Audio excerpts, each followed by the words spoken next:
Now, democracynow.org, the War and Peace Report. I'm Amy Goodman with Juan Gonzalez. And welcome to all of our listeners and viewers around the country and around the world. With the nation's unemployment at 8.9%, the highest it's been in over 25 years, workers across the country are fighting in a variety of ways to keep their jobs. Nearly 1,000 workers at the Chicago-based apparel firm Hart, Schaffner and Marks, or Hart Marks, recently voted to sit in to save their jobs in an effort to prevent Wells Fargo from liquidating the factory. In December, at the Republic Windows and Door factory in Chicago, workers occupied the factory floor after the plant's owners gave employees just 3 days' notice of the plant's closure. The workers ended their 6-day occupation after winning a settlement securing the reopening of the plant under new management. Later in the show, we'll be joined by Armando Robles, a union leader and maintenance worker at the former Republic Windows and Doors factory. But first, we turn to journalist Naomi Klein and Avi Lewis. In 2004, they produced the documentary The Take about workers in Argentina taking over the factories abandoned by their owners. Naomi's author of a number of books, including The Shock Doctrine, The Rise of Disaster Capitalism, and No Logo.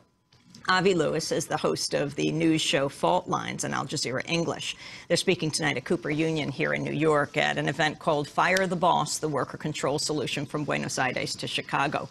We welcome you both to Democracy Now! Naomi, before we go into these various takeovers from Argentina to Chicago, your comment on the latest situation with the banks. We haven't seen you since, well, soon after the various bailouts.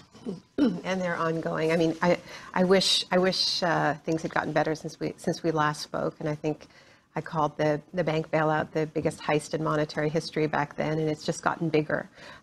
We've seen just an absolutely unprecedented transfer of public wealth into private hands.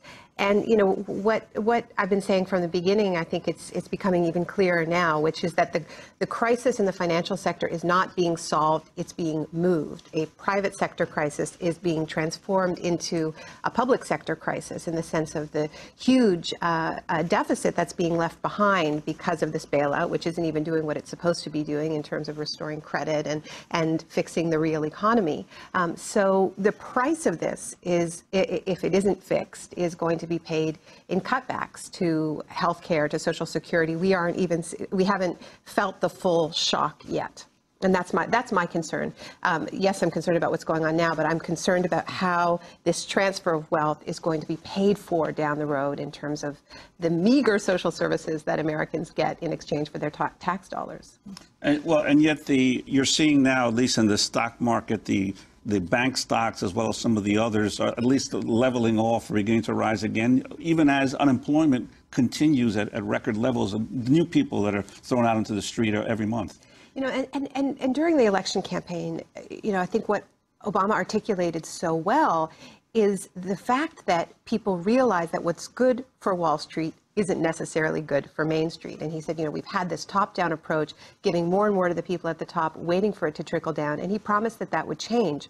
Quite the contrary. What's actually happened is that homes, jobs have been sacrificed in order to stabilize the financial sector. So what I'm really worried about is that what we're seeing, if this quote-unquote works, and of course that's up for debate, and we have some very respected economists like Joseph Stiglitz and Paul Krugman who have, you know, said very clearly that they don't even think this is going to save the financial sector, that we haven't even addressed the depth of that crisis because we don't even know the extent of the toxic debts. But even if it does work, you know, even if we suspend disbelief and believe that it does work, what I'm worried about is that this is the new normal, that the banks are being saved on the backs of union workers, on the backs of what's left of the manufacturing sector, on the backs of homeowners.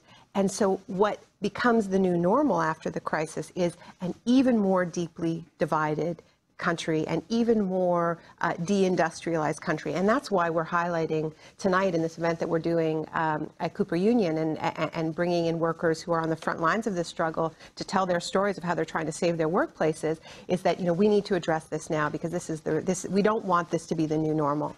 It seems, I wanted to ask you, because you seem to be focusing more on how workers and ordinary Americans can respond themselves. But we've seen, for instance, the Service Employees International Union, SEIU, launched this huge corporate campaign against Bank of America to get the union and citizen groups to get involved in trying to a shareholder revolt to remove Ken Lewis. And I reported to the Daily News that SEIU, while it was doing that, was also increasing the amount of money it personally, the union, was borrowing from Bank of America. Yeah. But this effort to direct the struggle towards shareholder actions rather than actual grassroots organizing in these communities. Well, you know, that's why I think that the case of the Republic Windows and Doors factory is so interesting, and you know, looking forward to hearing from Armando later in the show, is that I think it is really important for the labor movement to talk about the injustice of the bailout, to do a huge amount of popular education. But for me, it's less about changing the CEO at the top and more about highlighting the incredible double standards. And that was why the Republic Windows and Doors occupation became not just a national symbol, but an international symbol, because the workers in that factory, with their union leadership at UE, which is a smaller, very democratic union, decided that they were not just going to highlight the actions of their bosses, the owners of their factory, but the actions of Bank of America in the fact that they had gotten bailout money and that they had refused a line of credit. So here you had, the country in an outraged over the fact that so much taxpayer money had gone to these banks in the name of increasing credit, and then they're finding out that the banks aren't actually lending. But here you have this very concrete case where the banks didn't lend to a workplace that needed it. The workers were paying the price. And so here you had this sort of injustice, the double standards of the bailout, and their slogan, "You got bailed out, we got sold out," in microcosm. So I think that, to me, that is a much more a better use of the targeting of the banks than changing going after the CEOs at the top, because I think we have this illusion that when you change the CEO, then something as deep is happening, and that becomes almost synonymous with re-regulation, which is what we really need in the financial sector. And if we think back to the 30s, in FDR's first 100 days, he got Glass-Steagall passed. We've seen no serious re-regulation of the financial sector. And so when we just focus on changing the leadership and that kind of shareholder activism, I think we have the illusion that there is a sort of a real re-regulation going on in the financial sector, and it's just not happening. And that's what we need the labor movement to be saying.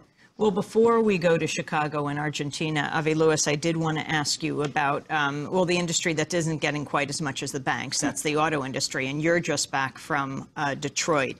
Chrysler announcing plans to close, nearly 800 dealerships, a quarter of its retail chain. General Motors is expected to follow suit today with closing 1,000 dealerships. Taken together, it could mean something like 90,000 workers will lose their jobs.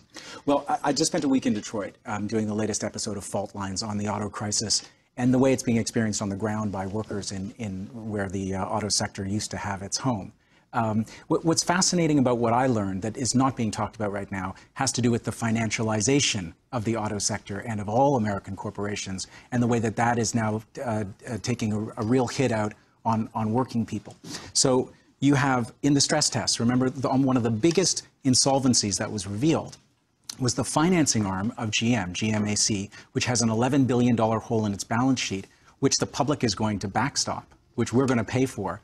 Because, and this is what's not being told, GM, the credit arm and the Ford credit arm in different degrees, and Chrysler's too, were gambling in derivatives because there were super profits to be made when the bubble was being inflated. We have a lack of productive investment in the auto sector, which has been going on for 3 decades, while they've been financializing. So you see immediately the Treasury Department is prepared to bail out the financial arm of GM, while GM and Chrysler are both being forced into bankruptcy. So not only do you have the financialization of the sector and the bailouts for the financial arms, which dwarf the others, you also have the logic of the vulture capitalist at work in the auto sector. Why are they being driven into bankruptcy? Why is there such a rush to go into the bankruptcy process? I interviewed Ralph Nader, who's been following the auto industry for a little while now, and he said that basically it's about driving, it's speculative capitalist logic to drive the companies down, to squeeze what can be squeezed. Unemployment and layoffs always rise a stock price to cash out on the bounce back. If you look at the auto industry task force, that President Obama has appointed, there's no one from the auto sector there. Most of them are investment bankers, and they're looking at this as a classic corporate restructuring where you're focused on the share price, where you're focused on the bounce back, where you're getting billions of dollars of public money. Jobs are just simply not the focus there. So the auto industry is subject to some of the same special treatment when it comes to the financing arms, but to a very different standard when you're talking about the actual workers. And so that's why we've seen worker occupations in the auto sector too. In Canada, there have been 4 plant occupations in the last 4 months, I think. All of them plants that were closed suddenly and abruptly without the proper notification, severance packages which are up in the air, maybe drifting away, and workers leaping to their feet in this moment and saying, wait a second, there's trillions of dollars of public money which is being funneled to certain kinds of businesses. Where's our bailout? That's a powerful call. But yet, some of the Republican critique of the bailout crafted by the Obama administration of the auto industry is that Obama is favoring the unions and the workers, and in essence now the UAW will end up, for instance, in the Chrysler situation, as one of the main owners of the new company. Well, now we're talking about healthcare. Now we're talking about single-payer healthcare, and I'll tell you why. It costs the big three $1,500 more per car in healthcare costs alone than their rivals, who are either working in countries like Canada that have universal health care, who aren't subject to those costs, like the Japanese automakers. So they pay more for health care than they pay for steel. Exactly. They can't compete with the foreign companies Right. because they're from countries that have single payer. Right. And you're from Canada, which is very interesting. You have an interesting perspective. Well, one of the reasons that the auto industry has been so strong in Canada all these years is that, it's so much cheaper for the big three to do production just over the river, in Windsor from Detroit, because those healthcare costs are covered by society rather than by the companies. So when we talk about the UAW owning half of the new Chrysler or half of the new GM, we're not actually talking about worker ownership, or let alone worker management. They'll only get one seat on the board. What we're talking about is the $20 billion, for instance, that GM owes to workers in healthcare obligations. They're getting half of that in cash, and they're getting half of that in stock of the next company. So the union is gambling that the new company will do well enough that it will be able to honor the healthcare obligations to its own workers, which GM always had contractually, which the union exchanged and agreed to manage as part of decades of concessions. And now it's the United Auto Workers Health Fund, which will own half of the new company. That's a gamble that the new company will be strong enough to pay for healthcare obligations, which should have been universalized a long time ago. I would just add, that clip that you played earlier of Obama saying, we're not starting from scratch. True, no country is ever starting from scratch. But when you look at the way all of these various crises are interrelated, the healthcare crisis with the financial sector crisis, with the manufacturing sector crisis, you could not imagine a moment which was more ripe for possibility of actually stepping back and going, this whole thing is broken. How do we rebuild this in a way that makes sense? There's not going to be another moment like this, Amy, And that's interesting that they're not questioning nationalizing the debt and bailing out these banks and these other companies like IAG, but they question nationalizing the cost of health care, which involves everyone. Yes, they agree with the Republicans. That would be socialism. So yes, it's true. Avi and I are from the socialist country of Canada. Would that it were so. We're talking to Naomi Klein and Avi Lewis. Avi works at Al Jazeera, does a broadcast called Fault Lines on Al Jazeera English, and he is the director of The Take, which Naomi Klein made also about Argentina. Avi, can you just give us an overall summary of what's happening with these plant takeovers around the world? Well, as much as financial bailouts and financial crisis gets covered, we get unemployment numbers, we get fewer faces, but the crisis is people are losing their jobs in staggering numbers around the planet. And we're starting to see the kind of pushback and the kind of worker fight back that we saw in Argentina after the economic crash there, and that led to a whole new movement of worker-run businesses. I've been tracking some of these developments, and many of them will be familiar to your viewers and listeners. But just so you know, in Argentina, just in the last 4 months, they've had more worker takeovers of businesses in the last 4 months than they had in the previous 4 years. And this is the country which is the leader in worker takeover of the means of production. In the UK, you have the Visteon auto plant, there are 3 plants spun off from Ford in 2001. The workers there got 6 minutes notice that their workplaces were closing. I mean, in Republic, Windows and Doors in Chicago, they got a few days. They got 6 minutes in Visteon. So hundreds of workers did a sit-in on the roof of their plant. They were hard bargaining for about 10 weeks. They ended up with a severance offer that was 10 times what they were initially offered. So that's a huge victory, although there's still a lot of mistrust between the workers and the equity fund, which they're negotiating with. So they're not over there. The famous Waterford Crystal plant in Ireland by Wedgwood China, owned by Wedgwood China, was occupied by 7 weeks earlier this year. It had been taken over by a U.S. private equity firm. So there's a lot going on in Europe around the foreign takeover of their production capacity. I mentioned in Canada there have been auto plant occupations. In France, there's been this wave of boss nappings, where workers have been holding their bosses hostage in the workelse after sudden takeovers. Don't get that publicized. Well, you know, but the thing is, it's France. So, for instance, when they held the chief executive of the plant in the 3M plant in France, they brought him moules et frites. They brought him mussels and French fries for dinner. So there's a level of civilization in the boss nappings there. But Caterpillar and Sony and Hewlett Packard and other multinational corporations have faced this boss napping technique. And then we have in Poland just this week. The largest coal coking producer in all of Europe. Thousands of workers bricked up the entrance to the company headquarters because their wages have been cut. And then we've seen Republic here in the United States and the Hartmark story. This famous legendary suit maker has been in business more than 120 years. They made Obama's suit that he wore on election night in Chicago. They made his tuxedo that he wore for some of the inauguration balls. And they are now facing bankruptcy at the hands of Wells Fargo, which has received $25 billion of public money. So we see this dynamic playing out in different ways in different countries, but there's no question that there's an international wave of pushback. And the question is, where is it going? What forms will it take? And how do we talk about it in a way that formulates it as constructive alternatives to this economic crisis that are coming from below, because the bailouts have all been top down?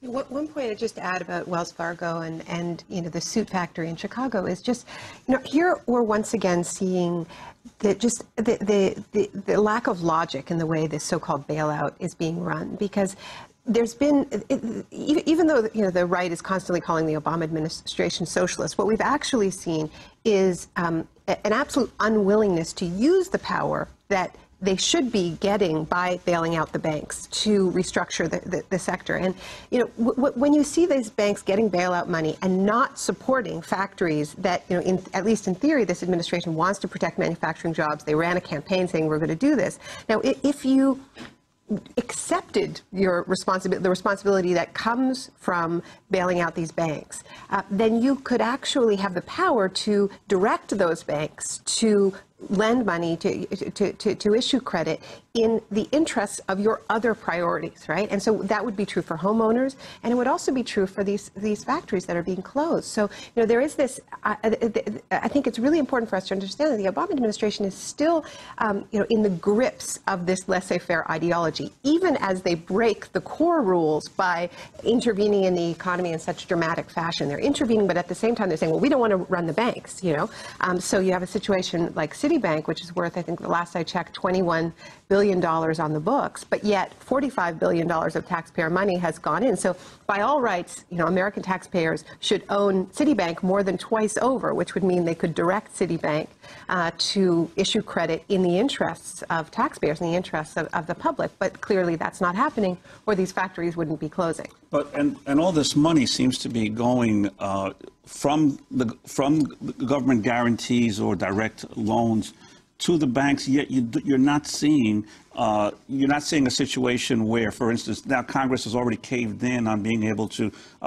pass legislation that would allow judges to renegotiate situations where homeowners were facing foreclosure, and you're not seeing the money go to the people who need it. It's being spent largely, it seems, on paying off the derivative contracts that have gone bad. Dick Durbin said it best. He said, the banks still own this place, right? Referring to Congress and the Senate. And what's so extraordinary about that is that Americans should own the banks, right? Because they paid for them. Now, if that happened, then they could actually own their own government again. Wouldn't that be revolutionary? No, maybe the missing ingredient here is the media, to be asking these critical questions. I mean, who is holding those who are being bailed out and those who are bailing them out to account? There's no question that there's a huge opportunity here which is being missed by mainstream media, but that's not earth-shaking news to viewers and listeners of Democracy Now!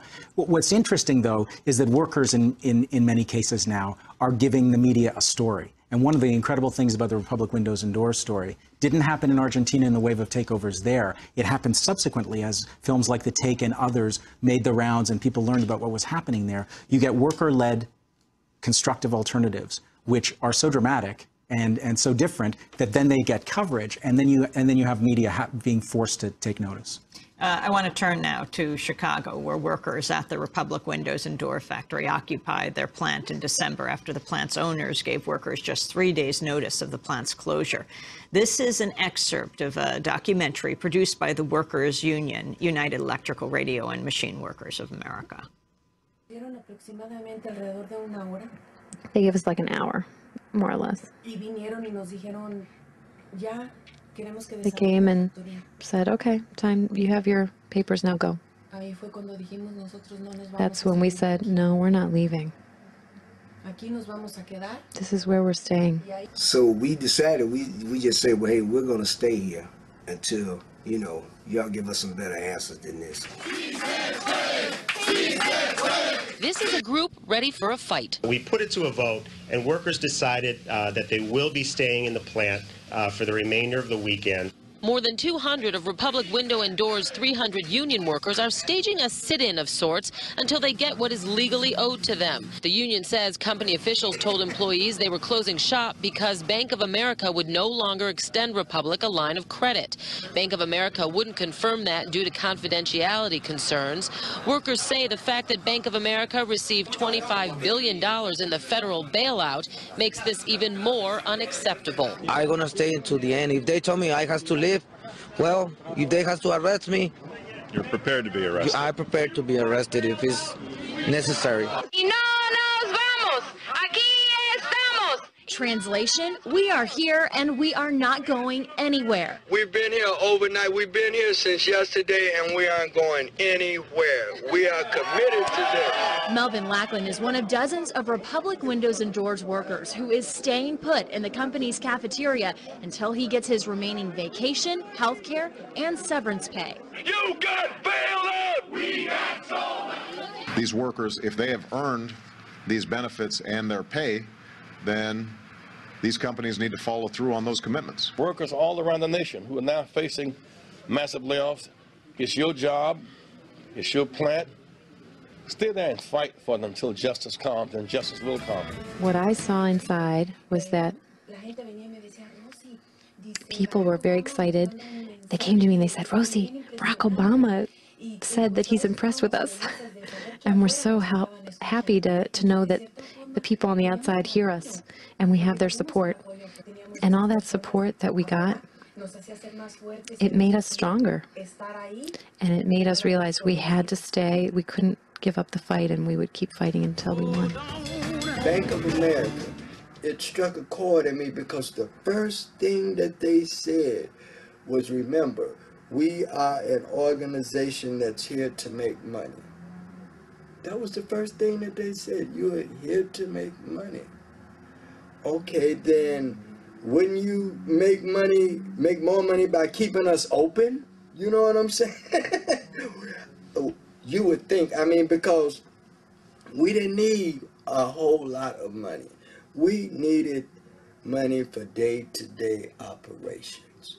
This bad press is coming into place, and you're starting to lose money, and you stand a chance of now losing billions of dollars, as opposed to 1.75 million. Now you want to step up, you know, which is a good thing, you know what I'm saying? And so then now they wants to help.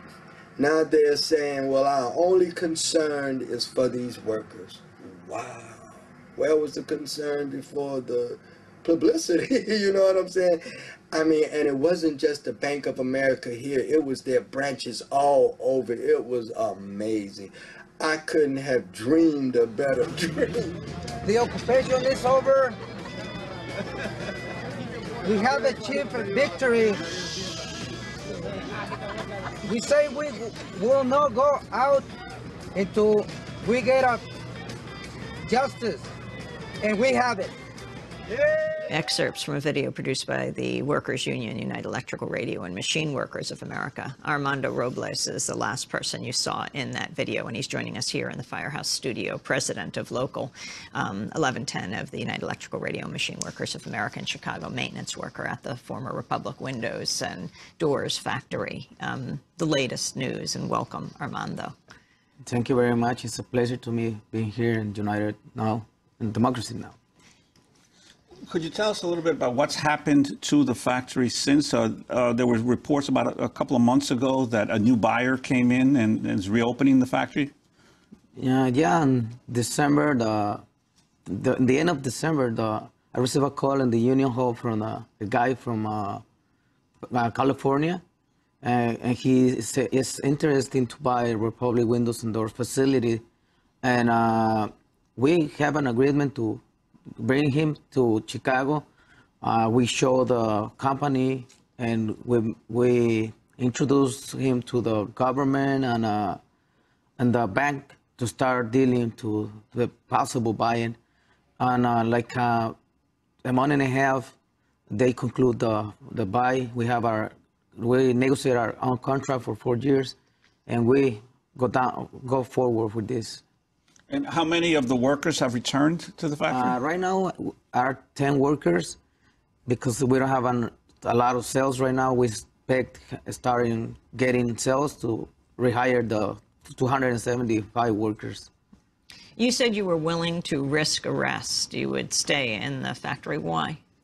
Well, because it was to support my family. To going out to find another work, it takes time. And it was my last card, my last play, which I had to do it before going out and resigning. Were you surprised by the enormous support you got from around the country and the enormous attention that the sit-in generated throughout the United States? Right now, yes. Before, when we started, we don't believe in that's gonna be that intensity is gonna take this, but right now I wake up from. It's been a bit of a dream, hasn't it? Yes. Have you been in touch with the Hart Marks people, the factory that made the suits for Barack Obama and his tuxedo that is being closed by the TARP bailed out Wells Fargo? Yeah, well, we sent a crew of co-workers to talk with them. And unfortunately, I was working, but I'm in touch of that, and I feel great that this happened, because it's bad to how the people is going out of unemployment, and it's hard for all the workers. There's something going on in Chicago, you guys. And it's powerful to have two examples in one city, because and it's powerful what the Republic Windows and Doors workers did. Now, Serious Materials workers, I guess, is that what you're going to be called? That's the new company. Maybe they'll have a new name. But so many of the worker struggles that we've been seeing around the world in this moment of crisis have been for people to just get their severance pay. Because all of these factories are closing abruptly. Companies are using the crisis as an excuse to shed jobs and to close facilities. And so much worker energy has been mobilized just to get the last paycheck. But what happens to those people after that? What the Republic Windows and Doors struggle shows, and what all of these recovered companies in Argentina show, where they're actually worker-run, is that the next phase is far more important. How do we get to there, where the jobs are maintained, or even that the workplaces become democratic in the process of being saved from bankruptcy? Because it's one thing to get one last payout, and spending a week in Detroit, it's devastating how many people are fighting the last great fight of their working lives in order to get another 3 months of what they were owed.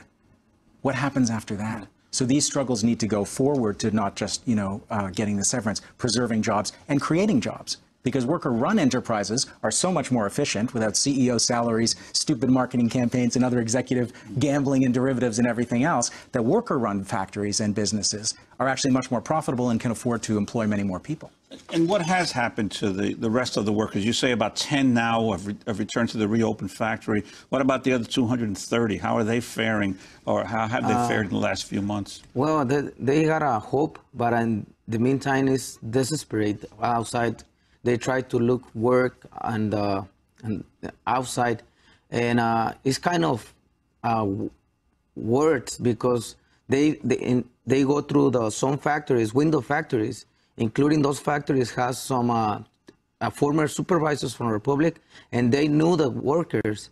So when these workers comes to these factories and ask for employee, they said, you know what, we know you have experience and all the skills you have, but because the economy is real bad, we can't hire you as the minimum wage. So it's terrible, including the people they're treating that way, the workers. And well, probably it's the economy, but in the meantime, probably they abuse them from the workers.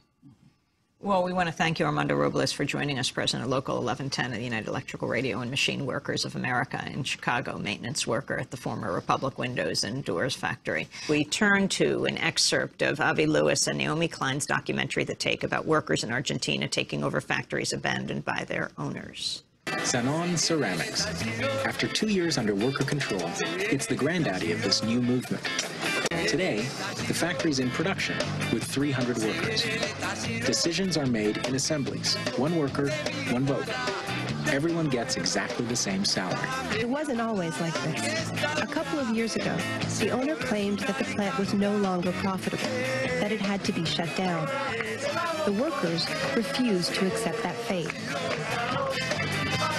They argued that the company owed so much to the community in debts and public subsidies that it now belonged to everyone. In the Menem years, the Zanon factory had received millions in corporate welfare, and the owner still ran up huge debts. Now that his workers have restarted the machines, he's back. Are you going to get your factory back? I'm going to get it back. How are you going to do it? The government will give it back to me. That means the workers can never rest. They keep a 24-hour guard at the factory, and everyone's equipped with a slingshot in case the police show up. Their struggle against authority has even won them fans in one of Argentina's biggest rock bands.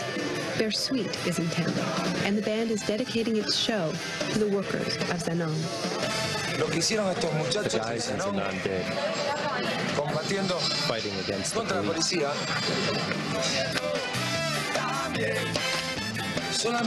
Just marvels. Like when we were kids with slingshots against real weapons, they took over the factory. But as we discovered walking down Main Street, Zanon's real weapon is the support of the community. Una preguntita. ¿Qué opinan ustedes sobre What do you think of the Zanon plant under worker control? That it works better than under the former owners. Because at least people are working. The tiles are cheaper. And the future is brighter than it was under the owners. All they did was get subsidies from the state, nothing else, and they kept the money for themselves. All I know is that the community supports them 100%. Because they're not stealing, they're not killing anyone. On the contrary, they're working to feed their families. There are many companies that should be in the hands of the workers. But it seems that this is not politically convenient.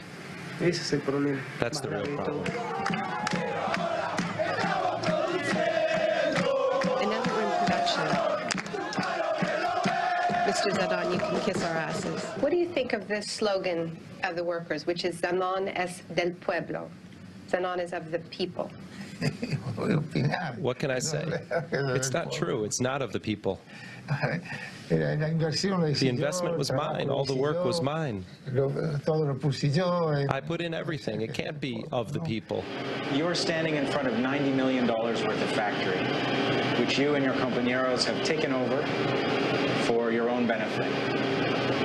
We have a word for that. It's called stealing.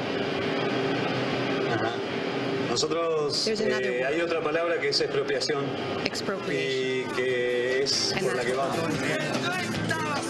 The Zenon workers have gathered thousands of signatures supporting their demand for definitive expropriation. They donate tiles to local hospitals and schools. And Zenon's community building has paid off. Since the workers' takeover, they've fought off 6 separate eviction orders. Each time, thousands of supporters have flocked to the factory, set up defenses, and been ready to put their bodies between the machines and the police. Each time, the judge's trustees have retreated, leaving the factory under worker control. For now, Zenon really is the property of the people.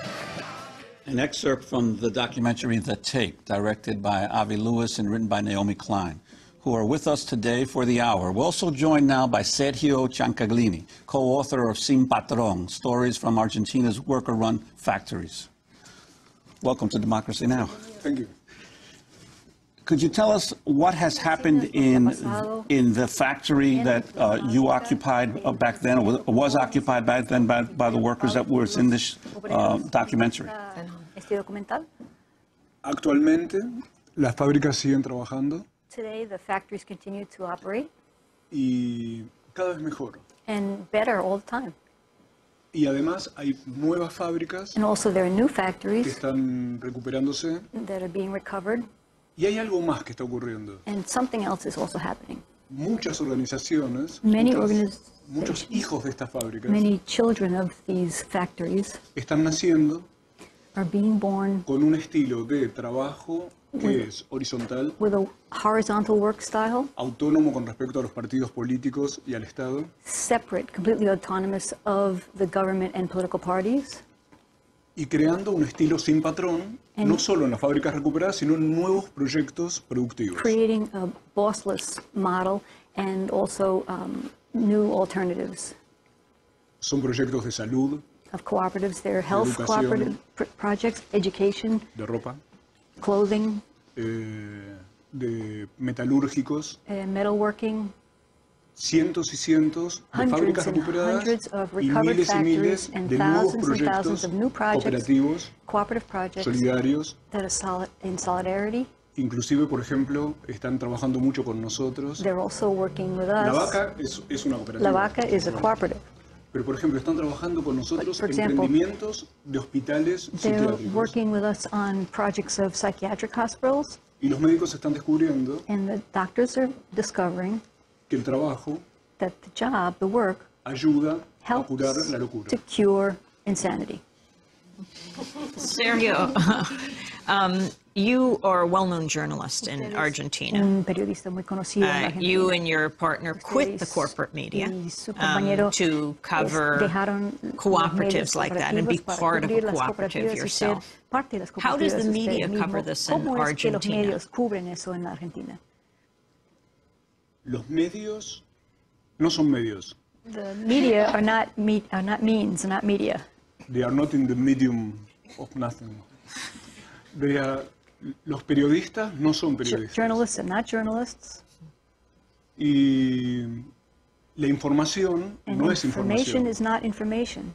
Es lo que nosotros llamamos formateo what we call formatting de cabezas. Of heads, of minds. Entonces, la posibilidad para las fábricas o para los nuevos proyectos es crear nuevas opciones de hacer oír su propia voz. And to make their own voices heard. I could just jump in. I first met Sergio in the middle of the craziness in Argentina after the collapse of 5 governments in 2001. Argentina, if you remember, the huge protests, the cacerolazos, they threw out the president, and they cycled through 4 more presidents in a period of 3 weeks. In this period, when Argentina was really on fire, the protests were, outside the Congress, outside the Plaza de Mayo, but they were also outside the media stations, outside Clarín, outside the radio stations, holding corporate media accountable for the way in which they were distorting the protests. So, and at the same time as you had this popular rebellion across the country, there was also an independent media revolution going on in Argentina. Indie Media Argentina was crucial in this period, and it was really the first time where you saw indie media in an absolutely central role in a national uprising. It was that you went to indie media to find out where the next protest was, to communicate, and La Vaca came out of this period. And I always remember Sergio's partner, Claudia Acuña, who's a great friend of ours, and really both Sergio and Claudia played a huge role in shaping the vision in The Take, and also in my book, in The Shock Doctrine. Claudia saying to me, we interviewed her for the film, and this clip didn't make it into the film, but I always remember what Claudia said. She just couldn't understand how people went to gyms and went on the treadmill, because how could they not be in the streets walking and talking to people when the country was, so much was happening in the country. She says, I just don't understand those people on treadmills. And that's Claudia and Sergio. They are on the streets just covering the country. It's incredible what they're doing. I'd like to ask you, you said that the movement is largely independent or autonomous of political parties, but what has been the impact of the movement on the government, and how has the government responded to the continuing movement of factory takeovers or workplace takeovers? El movimiento de fábricas tiene una The factory relación movement is related adulta as an adult relationship con quien sea. with whoever. La diferencia es que The quien difference is decide that todo es la the asamblea. person that decides is the assembly. That's who decides. Y las relaciones con el Estado In relationship to the state, son lo que en algún momento los trabajadores definían At one como point, con un Estado bobo, the workers called it a dumb state, un Estado tonto a stupid state que no entiende that doesn't understand y no le interesa entender and is not interested in understanding por su alianza con las because empresas of its alliance with the companies. la importancia que tienen estos proyectos The importance of these projects.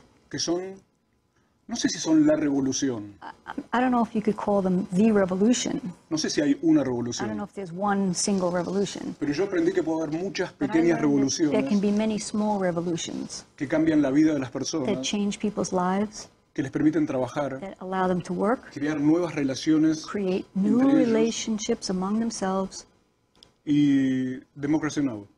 and democracy now. Y I'll do it. Last question, we just have 30 seconds. It was the middle class who took to the streets and smashed the windows of banks. Is that movement at all supportive of the takeover of factories?